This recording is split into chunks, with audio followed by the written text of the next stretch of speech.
I quietly walked away after discovering my wife's affair, ending 3.5 years of marriage. A year later, she tracked me down, but by then, I had moved on both physically and emotionally. Sharing this now, I hope it might resonate with someone facing a similar storm. Back in February 2018, my life unraveled.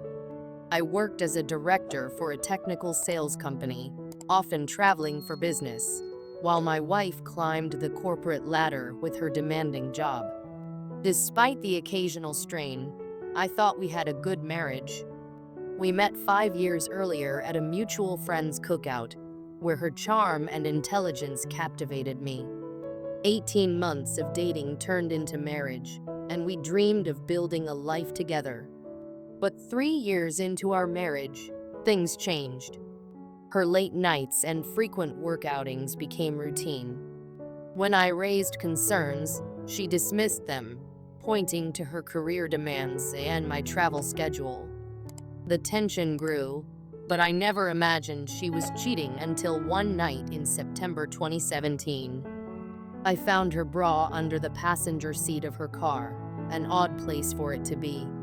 My heart sank, but I said nothing, convincing myself it was nothing. However, doubts gnawed at me.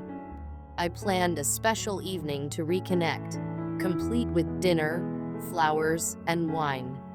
Instead of staying, she rushed off to yet another work hangout. That night, I planted my work phone in her car, enabling me to track her movements. Following the signal, I found her car at a bar. She emerged later, holding hands with a man I recognized from her office. They kissed and drove to a nearby hotel. Watching them walk in together shattered me. Numb and enraged, I left town, needing space to think. I ended up at a small tavern miles away. The bartender and a stranger named Ray struck up a conversation with me. Ray listened as I poured out my story. He empathized, sharing his own experience of betrayal, and said something that stuck. Your life can now take a positive or negative turn, it's up to you. Ray offered me a lifeline, a trailer on his land. It wasn't much, but it gave me the chance to escape and start anew. I seized the opportunity, leaving behind my old life and the pain of betrayal. In the hills, I found peace and a chance to rebuild. Looking back, it wasn't easy, but walking away from that toxic situation saved me. If you're in a similar place, remember, walking away isn't giving up, it's choosing yourself. If I could have escaped my crazy ex-husband years ago, I would have jumped at the chance to live in a trailer or anywhere just to clear my head, the bartender said as she overheard our conversation. Her words lingered in my mind. Maybe this was what I needed, but it all felt surreal, as if I'd wandered into the twilight zone. Yes, I'll think about it and maybe check it out, I told Airwai after a long conversation. We parted ways, agreeing to meet at his house in a few days. For the first time in a while, I felt like I had some perspective, a chance to escape what I thought was unbearable heartache mixed with a nightmare. One thing was clear: I could never spend another moment with my wife. Cheating was something I could never tolerate, and the disgust I felt was overwhelming. That evening, when I returned home, Kathy confronted me almost immediately. "Where have you been?" she asked, stepping into the living room. "I went for drinks," I replied bluntly. "Are you having an affair?" I asked, cutting straight to the point. Her face registered surprise, but she quickly composed herself. "No." "Why would you ask me that?" She shot back defensively. I told her someone had suggested she might be seeing someone at work. She demanded to know who had told me, but I didn't reveal the name. "You're being ridiculous," she said, accusing me of being drunk and paranoid. I knew she was lying, but without hard evidence, it was pointless to argue. That night, I slept on the couch, unable to stop picturing her with someone else. The hurt and betrayal consumed me, but then I thought about Rye's trailer. The idea of leaving cheered me up, like a light at the end of a very dark tunnel. The next few days passed in a strained silence. When I met Ray, I discovered his ranch was beautiful and the trailer was fully furnished and cozy.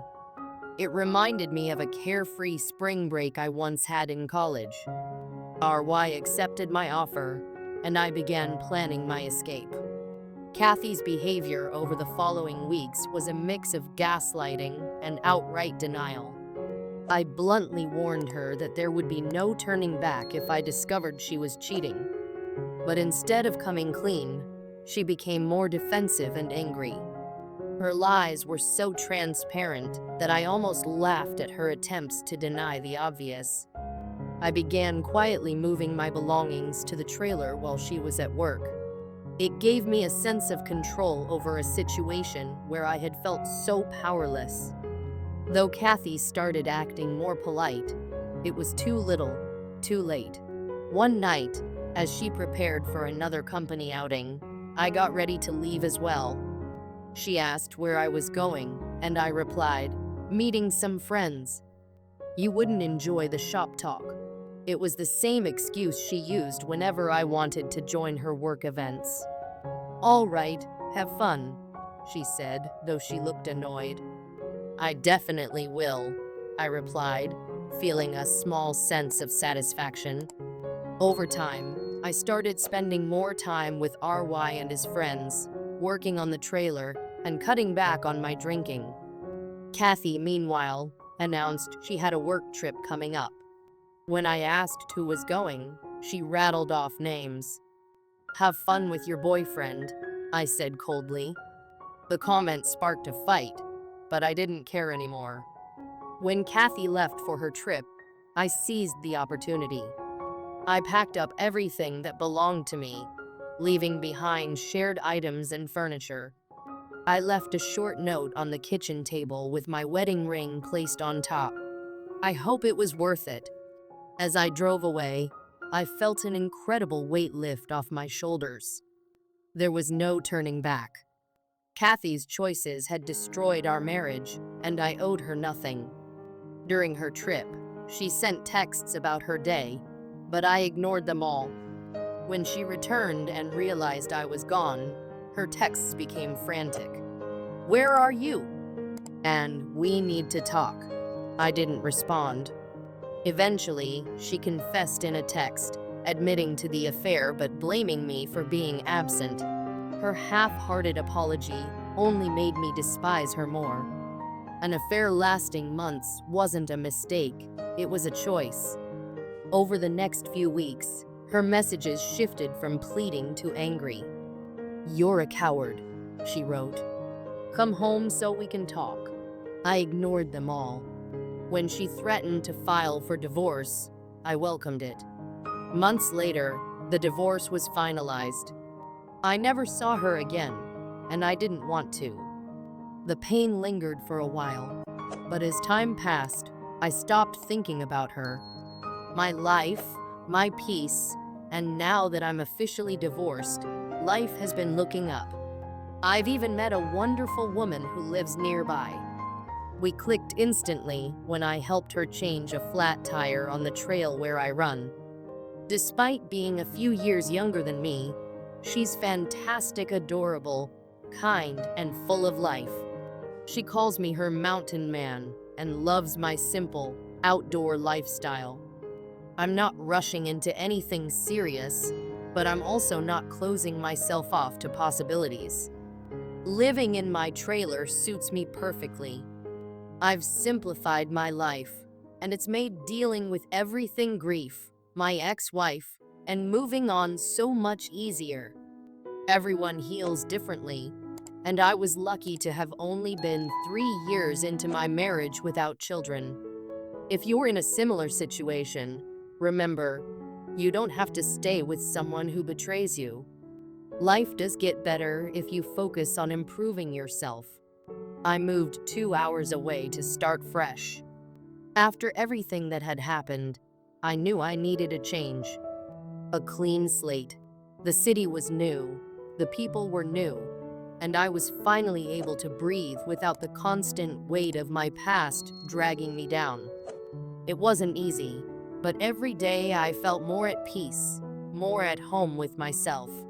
My days were filled with work, quiet walks through the neighborhood, and evenings of reflection, thinking about the future, my future. It felt good to be away from the reminders, from everything that tied me to my old life. But last weekend, something unexpected happened. I ran into Kathy. It was a normal Saturday morning, and I was grabbing coffee at a local cafe, enjoying the simple pleasure of sitting in a corner by the window, watching the world go by. It was peaceful, calm, a typical moment in my new life. That is, until I saw her. At first, I thought it was just a coincidence. I mean, what were the chances, right? But when she spotted me, everything shifted. She made a beeline across the street. Her face lit up like she'd just seen an old friend. I froze. My body went rigid, and my heart skipped a beat. I couldn't believe it. Kathy, my ex-wife. She hadn't changed much. Her blonde hair was the same. Her eyes still held that familiar softness, but there was something different in her expression. It was as if she thought this would be a happy reunion, a moment where all the years, all the pain, could be erased with a smile. But I wasn't going to be fooled by that. I couldn't be. She walked up to me, and without saying anything, just stood there, looking at me. I instinctively put my hands up, signaling her to stop. Her smile faltered. She looked at me as if expecting some kind of warm welcome, as if the past didn't matter. But I wasn't ready for any of that. Not after everything that happened between us. "I've been searching for you," Kathy said, her voice filled with a mix of urgency and hope. "I heard you moved here, and I've been trying to find you. I need to talk." I took a deep breath, trying to steady my nerves. I had a lot of feelings about this: anger, confusion, even a bit of sadness. But mostly, I was tired. Tired of the lies, tired of the betrayal, and definitely tired of feeling like I owed her anything. "I don't think that's a good idea," I said, keeping my voice calm but firm. "But if you really need to talk, we can sit over there." I pointed to a nearby bench. "But no, you can't come to my house," she agreed quickly, and we made our way to the bench. As we sat down, I tried to prepare myself for what was coming. I could see the tears starting to well up in her eyes, and a part of me wanted to feel something for her, anything. But I couldn't. "I know I've hurt you," Kathy began, her voice breaking. "And I'm so sorry. I never meant for any of it to happen." She wiped at her eyes, sniffling. "It was just the affair. I was manipulated. I got caught up in all the office politics. I didn't think I could get out. But I've realized now how wrong I was." I watched her, not saying anything at first. Her words felt rehearsed, as if she had practiced this apology over and over in her mind. But nothing could take away the years of pain, the betrayal. I had been left in the dust, and now she was sitting here asking for a second chance.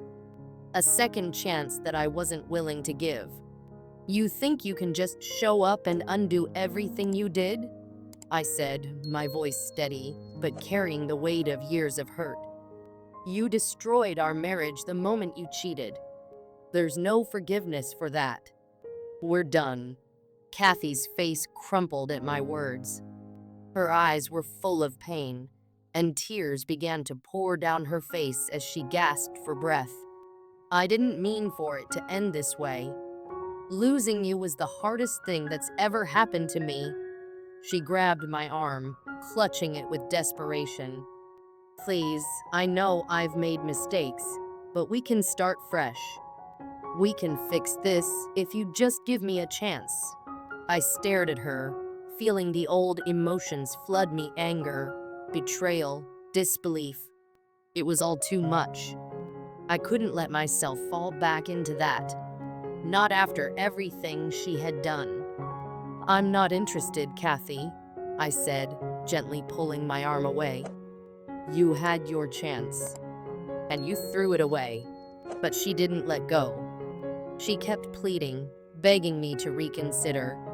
Please, don't shut me out. I've learned so much. I've changed. I sighed, my patience wearing thin. I can't give you what you want. You made your choices, and now you have to live with them. Finally, I stood up. It was clear that there was no point in continuing this conversation. I walked her to her car, and as we reached the door, I turned to her one last time. Would you have forgiven me if I had been the one who cheated? I asked, my voice cold but piercing. She hesitated for a long moment, clearly caught off guard. Yes, she said finally, her voice soft. But only if we worked through it together, with counseling. Time. I nodded, but the answer didn't satisfy me. Maybe I could have forgiven you in 5 or 10 years. But right now, no, not a chance. With that, I turned and walked away, leaving her standing there. I didn't look back. I couldn't. The next day, I received an email from her. She poured her heart out in the message, telling me how much she loved me, how much she regretted everything. She suggested we meet again, hoping that somehow she could convince me to take her back. I didn't even hesitate. I replied quickly, making it clear that reconciliation wasn't going to happen. You made your bed, Kathy. I hope you find peace. But I'm not part of your future. Maybe someday we can be friends, but not now. In her final message, Kathy told me that she had accepted a job in another state. She had hoped I would move with her, but that wasn't going to happen. My life was peaceful now, and I had no intention of disrupting it for someone who had broken my trust in the worst way possible. I reflected on everything that had happened, on how far I had come. I thought about how much strength it had taken to get to this point, to let go of the past and embrace the future. Kathy's apology, her regret, they didn't matter. What mattered was my own peace, my own healing. To anyone going through something similar, I want to say this. Focus on yourself. Don't get trapped in the past. Don't let someone else's mistakes define your future. It might be hard at first, but life is too short to dwell on those who hurt you. Keep moving forward, and one day, you'll realize that your new beginning was worth far more than any closure someone else could offer. Thank you for watching. If you've been in a similar situation, or if this story resonated with you, don't forget to like, subscribe, and hit the notification bell. I'll be sharing more incredible real-life stories that we can all learn from. And remember, it's never too late to start fresh. Your future is waiting.